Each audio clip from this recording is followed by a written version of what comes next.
And అలాగే మనకు విశ్రా ఇన్స్టిట్యూట్లో హాస్టల్ ఫెసిలిటీ కూడా ఉంది కాబట్టి సో స్టూడెంట్స్ ఎక్కడెక్కడ నుండి వస్తూ ఉంటారు యూజువల్లీ? అసలు మేము ఈ కాలేజీ పెట్టినప్పుడే నాకు హాస్టల్ పెట్టే ఉద్దేశం ఏకోసారి లేదు. కానీ మా బంధువులు కొంతమంది నిజామాబాద్ నుంచి ఉన్న పేరెంట్స్ ఫోర్స్ చేయడం మూలంగానే బాయ్స్ హాస్టల్ పెట్టాను. ఓకే. అలాగే గర్ల్స్ హాస్టల్ కూడా పేరెంట్స్ ప్రోద్బలంతో పెట్టిన గర్ల్స్ హాస్టలే తప్ప నాకు నేనుగా ఏ రోజు ఒక హాస్టల్ పెట్టి పిల్లల్ని ఎప్పుడూ నేను పంపని ఎవరిని అడగలేదు. సో మొదటి బ్యాచ్ మా నిజామాబాద్ నుంచి వచ్చింది. అలాగే సిద్దిపేట, కామారెడ్డి, రామాయంపేట, తర్వాత ఎల్లారెడ్డి, ఈ ప్రాంతాల నుంచి మాకు మొదటి ఫీడ్ వచ్చింది. అదే సంవత్సరం మాకు బండారా నుంచి పిల్లలు వచ్చారు. నా ఫ్రెండ్స్ తమిళనాడు ఉన్న పిల్లలు వాళ్ళ పేరెంట్స్ నమ్మి ఒక 15 కిలోమీటర్ దూరంలో పిల్లల్ని పెట్టి చదివించారు. అప్పుడు మాకు హాస్టల్ ఇదంతా ఏం లేదు, చాలా చిన్న ప్లేస్ ఉన్న హాస్టల్లోనే 14 నుంచి చేర్పించారు.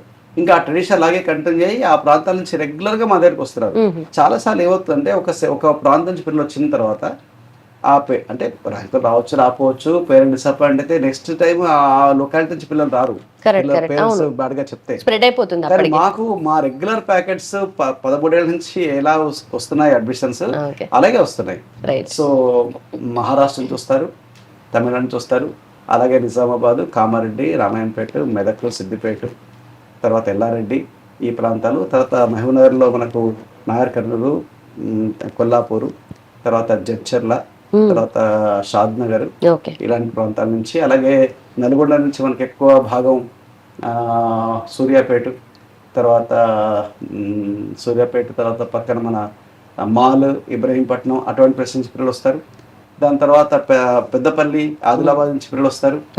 అలాగే మనకు మొత్తం అన్ని జిల్లాల ప్రజలు, ఇంకా ఆంధ్ర నుంచి పిల్లలు వస్తారు, విజయవాడ నుంచి ఉన్నారు, శ్రీకాకుళం నుంచి పిల్లలు ఉన్నారు, మహారాష్ట్ర నుంచి వస్తారు, బండారా, నాగ్పూర్, తర్వాత నాందేడ్, ధర్మాబాద్, తర్వాత తమిళనాడు, కోయంబత్తూరు, పొల్లాచి, తర్వాత నల్గొండ, మహబూబ్నగర్, తర్వాత మెదక్, సిద్దిపేట, ఆదిలాబాద్, నిజామాబాద్, అన్ని ప్రాంతాల నుంచి మా దగ్గర పిల్లలు ఉన్నారు. ఒక రకంగా ఇది నార్త్ ఇండియాలో తీసుకుంటే మహారాష్ట్ర, సౌత్ ఇండియాతో తమిళనాడు. సో కాబట్టి ఇది ఒక మినీ ఇండియాగా భావించవచ్చు.